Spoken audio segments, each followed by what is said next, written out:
खबर विशेषमध्ये आपलं पुन्हा एकदा स्वागत आहे. आपण चर्चा करतो याच मुंबईतल्या सगळ्या पाणी चोरीच्या विषयाबद्दल.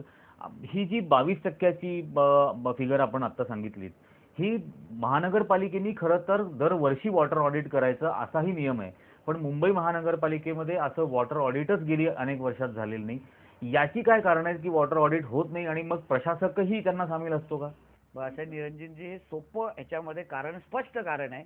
कारण का हे सगळे ह्या चोरीमध्ये सामील आहेत. ह्या लोकांना माहिती आहे की हे उद्या वॉटर ऑडिट झालं ते सगळेचे सगळे आतमध्ये जातील, हे सगळ्यांना माहिती आहे. आता उदाहरण तुम्हाला देतो, विक्रोळीमध्ये एका जागी 36 लाख रुपयांचं थकबाकी लोकांच्या महानगरपालिकेच्या वॉटरच्या संदर्भात बाकी आहे. जेव्हा आम्ही तिकडे माहिती काढली, असं कळलं की एक तरुण मित्र मंडळ म्हणून एक मंडळ जे शिवसेनेचेच लोक चालवतात, त्यांचे शाखा प्रमुख हे त्या तरुण मित्र मंडळाचे अध्यक्ष आहेत. ते लोक चालवणाऱ्या तरुण मित्र मंडळांनी हे 36 लाख लोकांची घेतले, पण महानगरपालिकेला भरलेच नाही. आणि गेल्या गेल्या आठवड्यात महानगरपालिकेचे लोक त्या लोकांचं बिल भरले नाही म्हणून तिथे लाईन कापायला जात होते. आम्ही तिथे विरोध केला म्हणून अजूनपर्यंत त्यांचे लाईन कापलेले नाही. म्हणजे चोरी तुम्ही करायची, सगळ्या गोष्टी लोकांच्या पाण्याच्या प्रश्नावर तुम्ही पैसे कमवायचे आणि मग लोकांना तुम्ही तहानलेलं ठेवायचं. वॉटर ऑडिट ज्या दिवशी करतील ना, त्या दिवशी उद्धव ठाकरे जेलमध्ये बसलेले असतील. म्हणजे हे आता आपण उपशाखा प्रमुखाचं उदाहरण सांगितलं, पाणी कुठपर्यंत झिरपतंय हे त्याच्यातून समजतंय. पण मग उद्धव ठाकरे हे थेट या सगळ्या याच्यामध्ये कशा इन्व्हॉल्ड आहेत असं आपल्याला म्हणतात? बघा, असं आहे की हे सगळ्या गोष्टी चॅनल होतात. कुठे ना कुठेतरी हा जो खालचा बसलेला शाखा प्रमुख आहे, उपशाखा प्रमुख आहे, उद्या त्याला नगरसेवकाच्या पदासाठी किंवा तिकीटसाठी वरती मातोश्रीवर पैसे पोचवायला लागतात. तेच राणे साहेबांनी आरोप केलं म्हणून त्यांना शिवसेनेमध्ये बाहेर काढलं गेलं. म्हणजे पैशाचा गैरव्यवहार होतात. हे कान्हा जंगल असेल किंवा बाहेरगावीचे दौरे असतील, उद्धव ठाकरे कुठला इन्कम टॅक्स किंवा कुठली कंपनी, शाळा किंवा हे चालवतात, जे हे बाहेरचे दौरे करतात, हे त्यांनी सांगितलं पाहिजे. म्हणजे कुठे ना कुठे ह्या भ्रष्टाचाराचा पैसा वरती पोचतो, म्हणून तर ह्या लोकांचे हे सगळं पावतं ना. म्हणून ते खालच्या लोकांकडे हे सगळं. आता 500 कोटी साहेबांनी जो आरोप केलाय जैतापूरसाठी, हे 500 कोटी कुठेतरी पचवले पाहिजे म्हणून ते हे सगळे बाहेरचे दौरे होत आहेत ना. म्हणून या सगळ्या गोष्टीचे सगळे हे हात मिळवण्याचे लोक आहेत. वेळोवेळी सिद्ध झालेले आहेत. वेळोवेळी हे आरोप झाल्यावर कुठेही खंडन करत नाहीत.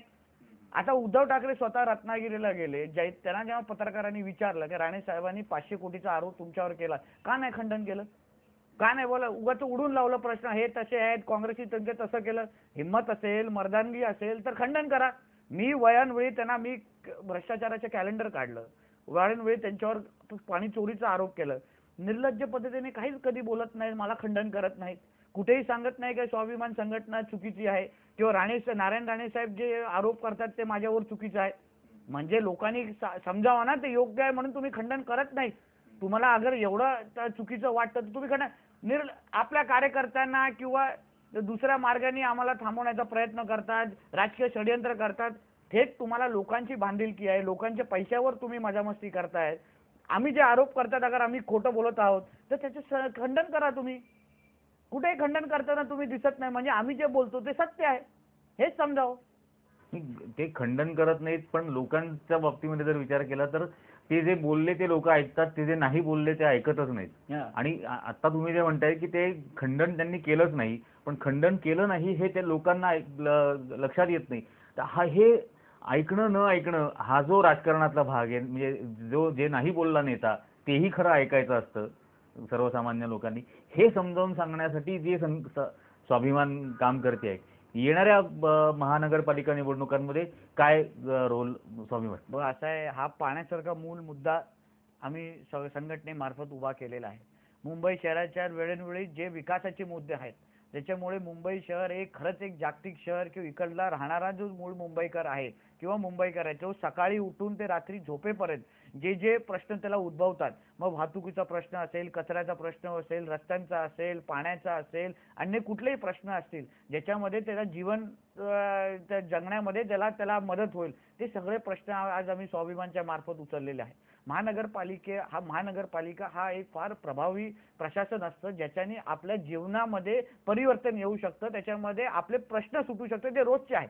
आमदारकी आणि लोकसभा ही एक देशाचा प्रश्न असतो, आमदारकी हा राज्याचा असतो आणि महानगरपालिका हे आपले रोजचे शहराचे जे प्रश्न आहेत ते हाताळण्यासाठी महानगरपालिका आहे. मग महानगरपालिकेच्या निवडणुकांमध्ये जे हे प्रश्न सोडवण्यासाठी जे आम्हाला ज्या गोष्टी मदत होईल त्या लोकांच्या मागे उभे राहणं किंवा ते प्रश्न कसे प्रभावी पद्धतीने आपण पुढे सोडू शकतो त्यासाठी ज्या ज्या लोकांची आम्हाला मदत घ्यायला लागेल त्या लोकांच्या माध्यमातून आम्ही त्या लोकांना निवडून आणून ते प्रश्न सोडवण्याचा प्रयत्न करणार.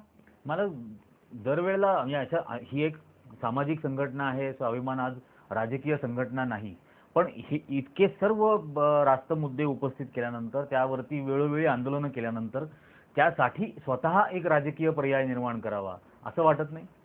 बघा असं आहे ती वेळ मला नाही वाटत आलेली आहे. आता मतदान करताना लोकांना एक स्पष्ट सांगणं की बाबा आज तुम्ही भावनिक विषयावर मतदान करू नका, तुमच्याकडे विषय आहेत, आज पाण्याचे आणि अन्य विषय आहेत ज्याच्यावर तुम्ही मतदान करू शकतात. आतापर्यंत जे घडलेलं आहे ते भावनिक विषयांवर आपण मुंबईसारख्या शहरांची निवडणूक लढवायचा प्रयत्न करतो आहोत. महानगरपालिका आली तर 2 ते 3 महिन्याच्या अगोदर काहीतरी भावनिक विषय उपस्थित करायचे आणि मग ती निवडणूक घेऊन जायची. ही जी प्रथा आहे ती कुठे ना कुठेतरी आम्ही थांबवण्याचा या मार्गाने प्रयत्न करतो. हे बोलतो ना हे ॲम्बिशियस किंवा महत्त्वाकांक्षी प्रोजेक्ट असला तरीही पण आम्हाला वाटतं हे शक्य आहे, कारण आम्हीही मुंबईचे तरुण आहोत, आम्ही मुंबईचे नागरिक आहोत. आम्हाला वाटतं ज्या शहरामध्ये आम्ही राहतो त्या शहराचा कधी ना कधीतरी विकास व्हावा. 15 वर्ष ज्या लोकांना सतत सत्ता दिलेली आहे त्या लोकांनी पाण्यासारखा विषय, कचऱ्यासारखा विषय हा विषय सोडवण्याचा धाडसही दाखवला नाही. मोठ्यातले मोठे टेंडर निघाले पण त्या टेंडरचा फायदा लोकांना दिसला नाही.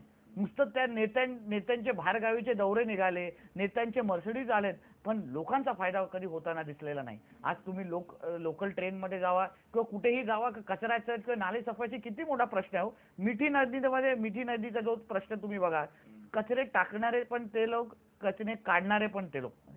म्हणजे मुद्दामून पावसाळ्याच्या अगोदर कचरा तिथे टाकावा, मग उद्धव ठाकरे आणि अन्य महापौरांनी तिथे येऊन फोटो काढणार आणि मग बोलणार का आम्ही ह्याचा टेंडर काढू आणि हा कचरा साफ करावा. म्हणजे ही सर्व बोलतो ना हे भ्रष्टाचाराचा सायकल आहे. एकाने फोटो काढावं, दुसऱ्याने साफ करावं, तिसऱ्याने फोटो काढावं, त्यांनीच परत येऊन साफ, म्हणजे हा सायकलच आहे. एकातले खिशातले पैसे दुसऱ्या खिशात टाकायचे.